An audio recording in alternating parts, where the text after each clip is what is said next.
Hello there, Josh here from Racing the Profit. Getting back in the swing of things, and I'm going to attempt and plan to do a few more videos during the flat season, mainly using the excellent GG's Gold. And if you're watching this on YouTube, you should have a free account, of which there's a link below in the description. No money, no card details required, and you can access various different tools for free across the week, and they will greatly help you, with any luck, find more winners and get more enjoyment from the game. So yeah, I would recommend getting a free account, link below. A main focus really on the flat, and I'm going to try and stick to it certainly, is the way in, using these excellent race cards in GG's. Firstly is kind of the pace tab. Pace wins the race, and I used to do a kind of little piece on this, and maybe I need to focus on it a bit more, but I'm going to flick through a few things here, which may help or give you a way in or some ideas. I should start, I suppose, with my shortlist, kind of, I suppose, in order of preference. For the win, Partisan Hero. It's kind of around 9-2, 5-1 on Betfair as I speak, at 10-9 on Thursday morning. And the other two of interest a bit lower down. Percys Lad, who's kind of 7 or 8-1, who might be worth a small win bet. And for the kind of each way players, I think Supido is interesting, but I'll touch on those in a minute in slightly more depth. The way in and was the pace tab, and Matt, who owns GG's and pulled all this together and is forever tinkering and making things better, has developed these very good pace maps, which are a superb way in, especially on the flat, even more so around a bend, and they really can help you focus in on a short list quicker than you may otherwise do. And I think looking at pace, and these stats look at the courses, the ground, the field size, and typically where you've needed to be in that setup in any one race. You also get this color coding, which is linked to the draw stats and pace profile. Green generally being good, red not so good, but doesn't mean they can't win, of course. Now you can click plenty of things in these race cards, including organising the draw. Clearly this is a left-handed track. Stall number one is always on the inside rail, depending on which way round the course is going. If this was a right-handed track, I would organise the draw like this, because number one would be against the inside rail. As it is, we're left-handed, and number one all the way through to 14, and those out a bit wider. I'm immediately drawn to, I've flicked through the cards, and it's something you can do with all flat meetings, or jumps if you prefer, as front runners in jumps races are worth plenty as well in certain conditions, especially over fences, is highlighting those who you think may be prominent. Now these stats and running styles are based on the horse's last 4 runs and their typical race position, and certainly in handicaps you have a bit more confidence that the pace will hold up. Now always, a horse may change tactics, connections may decide to be more aggressive, especially if drawn lower, looking out for kind of first time headgear. That can sometimes instigate a change in tactics if they've been held up, especially first time blinkers or a visor.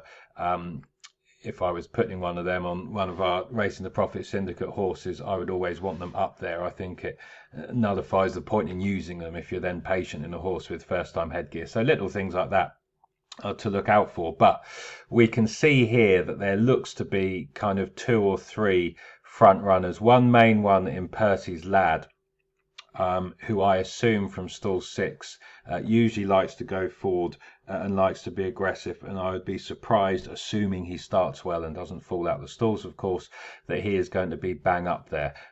Partisan Hero is another one who likes to go forward, and from stall 1 you would think they would use that position.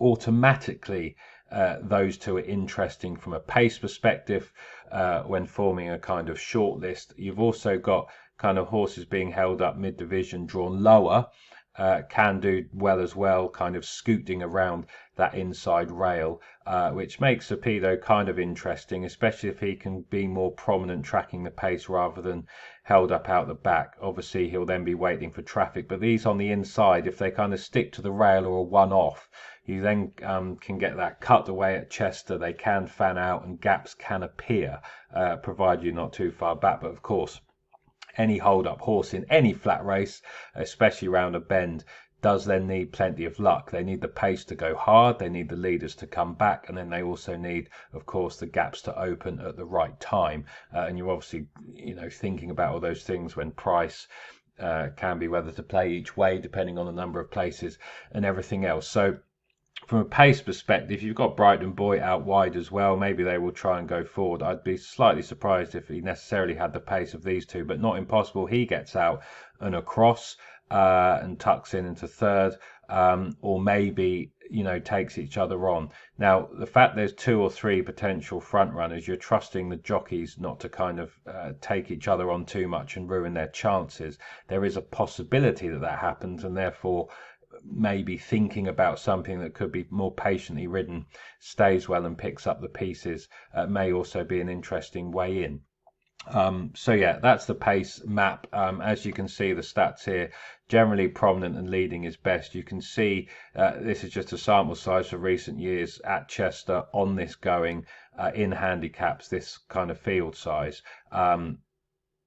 8 kind of examples in here, and you can see mid division and held up have won, but from the sample size, the numbers, clearly leading or being prominent has been best to date. Positive actual versus expected, positive impact value, and if you did land on them all correctly, decent Betfair SP profit and kind of each way as well. So that's the pace angle with this race, which I think is interesting. You generally have needed to be up there. It makes those 2 mentioned of particular interest, especially from their draw, but there is that fascinating tactical angle of whether or not the front 2 go too hard, or front 2 or 3 go too hard and set this up for something else. So that's kind of a way in. It's never as easy as just focusing on those, but I would advise and recommend, if looking on the flat or wanting to improve your punting or struggling for time and wanting to shortlist or find a kind of easier way in, that pace and race positioning, and especially seeing if you can find horses who may get an easy lead, and then whether you can make a kind of form case for them on paper, is a very good starting point, and a quicker way to flick through race cards and shortlists, especially with excellent tools such as GG's. And like I said, if you have a free account, the pace maps for all races do become available on some days for free, and you also get access to kind of 2 or 3 full race cards each day as well. So there's no excuse not to kind of dabble and dive in. Now we're onto the kind of main race card. The next thing you can use is this superb Instant Expert tab. This sorts the race, and you can, depending on the race type, handicaps, all races, all flat races, all weather, flat and all weather, obviously for the jumpers down here. You can flick through that. You can narrow down to kind of all their history in the UK and Ireland, or you can, if you want to look at horses who have shown more recent form in the last year or last 2 years, have that option as well. If I just click the kind of 2 years and handicaps, green is always good, red suggests the horses have questions or something to prove in conditions, and you can change the class as well. This is obviously class 2. I sometimes go kind of class 1, because you get some class 1 big handicaps as well, just to kind of cover that base to see if the horse has the class. You can see Al Shabab Storm, I suppose, on that front is interesting. You can dive in. I think there's a question of top weight and whether or not he's well handicapped first start of the season. Partisan Hero also ticks a lot of boxes here, and if I click this tab here, he was second in this race last year. He was drawn wider in 12. I watched that back. He did have to use a fair bit of gas to get to the front. He was pestered. He was a bit keen, but he wasn't beaten far, and the front 2 were well clear. Now that was off £5 lower. He did have a decent £5 claimer as well, but now gets the excellent Ross Orion on board. The distance no problem at all. You can see that he's got course form, which generally can be important here. He's also fine in the big field. Assessing handicap marks are interesting. You're obviously assessing whether or not you think the horse is still unexposed and there could potentially be more to come. Bellacci is interesting to some degree. First run, second run at the track, I should say, is ran well around here in a non-handicap before. Ticks a few boxes as well and comes here on the back of a couple of wins. He's probably got a question from this mark on whether or not he's open to something with more progress, but you can see from a kind of profiling perspective he's interesting. And we've got Percys Lad down here, who is £5 below his highest winning mark. From a handicapping perspective is interesting. From his course is interesting. He won this race 2 years ago. He did it very comfortably. That was off £5 higher mark. He is obviously a bit older now. He's an 8-year-old. He may well have regressed, but from a kind of on paper handicapping perspective, he's interesting. And given his race record, both him and Partisan Hero, thinking with or trying to think with the trainers and planning hat on, you would think those two, given their course records, may well have been aimed at the race. There's a new trends tab. I say new, I forget when Matt introduced this, possibly at some point in the last year, I think. But you can click that and just get a rough idea on some of the age profiles over kind of recent years. This is back to 2013, 1, 2, 3, 4, 5, 6, 7, 8, 9, 10, 11, 12 renewals on here to date. If horses have won before, they're highlighted in red. If the trainers have won the race before, you can see Andrew Balding, who has the favourite here. The other thing, yes, you can look at age, general profiles. There's been a spread from 4 through to 8. There's been a spread on weight as well. You can see the draw stats, especially important from Chester. Percys Lad did very well to win from 13, but you can generally see every other winner in the last 12 years, bar him, has been drawn 5 or lower. So that is obviously worth noting as well. And again, when looking at the pace profile, you could, if you so wished, focus on those drawn in the in stalls 1 to 5. There's kind of days since run 1. There has been a seasonal debutant. I did dive into some of the trends for a bit further back. Course form has been important. Every winner to date has won a handicap before. Only 0 from 24 4 places haven't. That is a question for the favourite. And the other thing I was going to highlight, as well as age, was the odds. You can see in the last 12 years, there's only been 2 winners sent off bigger than 7 to 1. So you could say 10 of the last 12 have been 7 to 1 or shorter, which again can help you focus and shortlist if you so wish, and just gives you an idea that the market has generally got this right. The initial odds compilers have generally got this right, and again, that can be another way in. So, you know, I've flagged a few things there where you can take a deeper dive if you wish. I kind of have. I won't kind of flick through everything, otherwise I'll be here forever. But Partisan Hero, he's a 6-year-old. These horses can still, these handicappers especially, can keep improving into their 6-year-old. He kind of took off last year. He's not exactly over-raced. He's very consistent. If you look at his handicap record, 4 from 13, 10 places on turf, and he's yet to be out the places on the all-weather.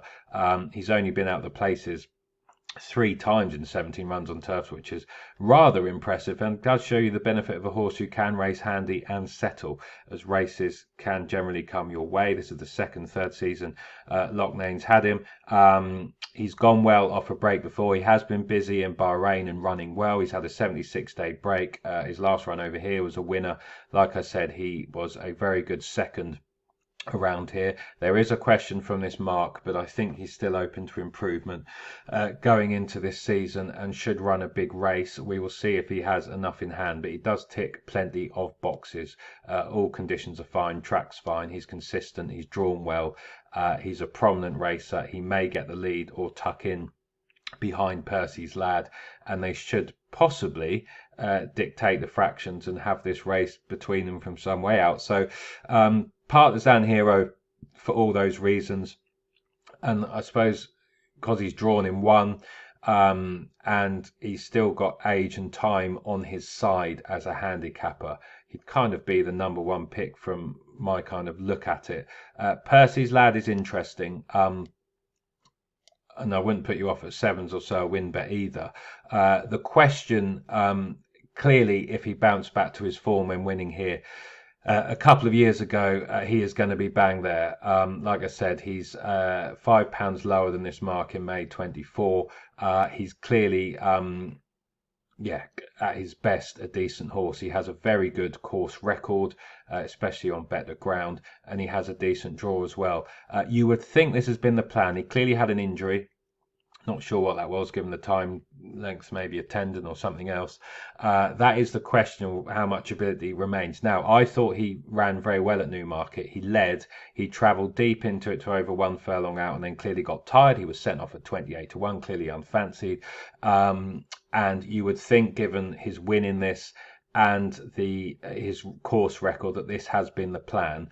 The question is he still fully firing? Whatever that injury was, he's now an 8-year-old. Has that left a mark? Does he still have it? But kind of around 7-1. If this has been the plan, you'd expect him to strip fitter. You would imagine him running a monster race. Like I said, 8-year-olds have won this. Kind of lower rated horses have won this. So for me, he's interesting. He has the class, he has the course form. Supido is interesting. He won over 7 furlongs abroad before Ian Williams got him. Generally kept to 8 last year. In these big handicaps, it can be worth looking at horses who you still think have upside potential, but who have run well in these big heritage handicaps. And this kind of 5th place in the Britannia, beaten 1.5 lengths, was a very good run. That was off £8 higher, which indicates to me that he does have upside potential as well, handicapped. He may well have been running out of puff here at the end of the year. He does have a question in terms of, can he start well? Can he hold his trap position? Will he get too far back or have too much traffic? He's gone well fresh before. Ian Williams can ready them. The yard is 0 from 5, 0 places in the race, which I suppose niggles at me a little bit, but he is certainly one for the trackers, whatever he does here, because of that handicap mark, rated 90. You know, he's ran very well in one of the toughest handicaps of the season off 98. Does he need a little bit further? Does he need a more galloping track? Potentially. He has got course form. That's what I was going to say. Like I said, that was May 25 in a 3-year-old race around here. Similar course and distance. This is 7.5 furlongs. I think this was 8. Or it may have been 7.5 as well. Dwelt start towards where headway over 1 furlong out, kept on. And you know, there's a bigger field here, possibly stronger pace. You'd want him to start a bit quicker, but from a each way perspective, I say that given there's 4 places up for grabs and he will be running on if fit and running his race, makes him of some interest. Of course, he may well need his first run of the season, but I suspect because they're coming back here, he may well be ready. So those 3 were the ones of interest for me. You can obviously take a deeper dive in. If you do have GGs, of course, you can then flick through the profiler tool as well. You can click through each horse and just see what boxes they tick. If I do Partisan Hero and handicaps, you can see the kind of record on the going. He's yet to be out the places on good ground. Doesn't mind a bit of cut. Doesn't mind good to firm either. 7.5 furlongs is fine. The class, he ticks that box. He ticks big fields. He's fine in big fields. The headgear, the weight he is carrying. All of his wins to date have been in handicaps have been when 92 or shorter, so market support clearly important. If he does touch 5-1 again, he would clearly be a cracking each way bet, because barring an accident, I would really struggle to see him out of the 4. Though of course you might judge that 92 is a decent each way price. Of course, time of year is fine. The layoff won't be a problem. 76 days or so, he'll be ready for this. And again, you can tick through various other boxes down there. Importantly, jockey down here yet to finish out the places under Ross Orion, who jumps back onto from 4 places. So that jockey booking's interesting, so on and so forth. You can flick through some of the others as well. I'll just touch on Percys Lad. Again, he ticks plenty of the boxes as you'd expect, 'cause he's won this race before, and I do think he is interesting. He's either going to go very close to winning, or he hasn't quite bounced back and kind of fades back into midfield. I think, having said that, he'll now obviously run a cracking second. But from those angles, if you like playing forecast for a bit of fun, you know, putting those three in a combination forecast might be interesting. It wouldn't be the biggest shock if Partisan Hero and Percys Lad finish 1-2 one way or another. Yeah, I suppose I should touch on the favourite. Balding's won this before. Like I said, no horse has won this yet that hasn't already won a handicap and probably proved themselves to be a touch more battle hardened. It's also his first run at the course. It's his first run of the season. It's a yard switch. Maybe he is a kind of class 1 horse in a handicap here, tried at grade group 3, group 2 level. That isn't impossible. Some of this form's worked out quite well. I thought of 5-2 given those questions. Yeah, first run of the season, the track, hasn't won a handicap, drawn in 7. I thought that was enough to take him on. Clearly, if he bolts up, so be it. I did think he was short enough, but he is strong in the market.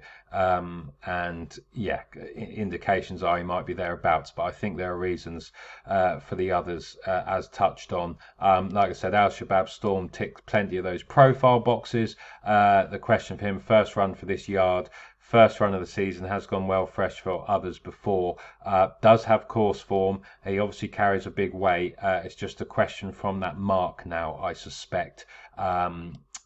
Will he bump into better treated horses off 103? Possible. He has gone close at Wolves off 109. And I suppose I did think, and I did have in mind, like I said, those, well, every win has been 12-1 or shorter. So you could use that as a shortlisting just for this group here. And 10 of the 12 have been 7-1 or shorter, which would have you looking at the top 4 here if that kind of market trend upholds as well. So yeah, you know, you're putting all those factors through. That's 22 minutes I've been speaking, always longer than anticipated. But yeah, I've covered a little bit there. Hopefully you've found that interesting, informative. It's given you something to think about. We will see. Hopefully Partisan Hero can win. If he doesn't, Percys Lad and Supido may be running on from mid-division. If the front two go too hard or take each other on, beat each other up, maybe he will find a gap and run through on the inside to pick up the spoils. Interesting race. Like I said, on these race cards you've got speed ratings they have as well, which can be interesting, especially over sprint trips, 5 and 6 furlongs. Those that are kind of top rated are always interesting, but you might want to note some of those. You've got all the kind of Racing Post top speed, Racing Post ratings, and everything else. And the final thing, of course, you can click through all these different icons. You may wish to look at trainer form, for example, and certainly with David Loughnane, nothing of concern there. They're actually going really well. I like this percentage of rivals beaten figure here as well, especially comparing it to the 365-day form. That gives you an idea how well the string may be going, and if they're finishing further forward than further back, which his certainly are. And yeah, there's plenty of other things you can flick through there. Ross Orion rides his pace well, has a good record for the trainer, and so on and so forth. But I've been speaking long enough. I will close that down now. Whatever you go with, and if you're playing in the race, best of luck. But as I said, pace and kind of draw stats as well, which I didn't touch on, but there's this draw tab, and you can see here generally kind of low has been the place to be, and you can see the percentages there. Yeah, the stalls 1 and 2, 3, 4, 5, and probably up to 7 generally in races of this nature around here, and field size has been the place to focus. So a few different ways there you can kind of shortlist or home in on a certain selection of horses. Like I said, hope you found that useful. Do give a thumbs up if watching on YouTube. If so, any comments are welcome, and I will do my best to do a few more of these videos moving forwards. Cheers for now, and best of luck.